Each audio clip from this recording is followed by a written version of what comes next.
पंढरपूर शहरातील सर्वात मोठ्या मानल्या जाणाऱ्या पद्मावती उद्यानाची आज अत्यंत दुरावस्था झाली असून उद्यान सध्या बंद अवस्थेत आहे।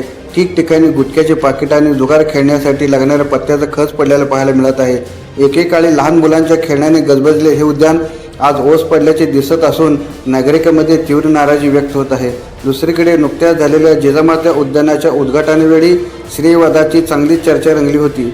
मात्र अनेक वर्षापासून बंद असलेले पद्मावती उद्यानाकडे मात्र कोणाचेच लक्ष नसल्याचे टीका नागरिक करत आहेत। फीत कापण्यापेक्षा बंद पडलेली उद्याने सुरू करा अशी मागणी आता सामान्य पंढरपूरकरांकडून होत आहे। तसेच शहरातील लहान मुलांना चांगल्या व मोठ्या बागेत खेळण्याचा आनंद कधी मिळणार असा सवालही नागरिक उपस्थित करत आहेत। या पार्श्वभूमीवर स्थानिक नागरिकांनी आपल्या प्रतिक्रिया व्यक्त केल्या आहेत। काय वाटतं दादा, इथं पद्मावती बाग बंद आहे, आज घाणीचं साम्राज्य आहे।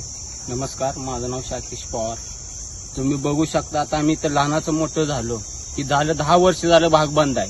की 10 वर्ष झालं भाग बंद आहे, आलं मध्ये काम चालू केले, मधनच काम बंद पडलं। बघू शकता सगळं आता घाणीचं साम्राज्य चालू आहे, इथं राजकारण चालू आहे या भागेसाठी।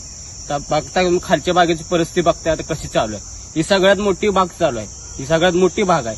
ही मोठी बाग आहे, तुम्ही ते लक्ष द्या, राजकारण सगळं सोडा, मोठी बागेकडे आधी लक्ष द्या, सगळं स्वच्छता करा, बाग चालू करा। व रहिवाशी कुठे जायचे, बागेची सुविधा करा तुम्ही, एवढंच माझं म्हणणं आहे। धन्यवाद।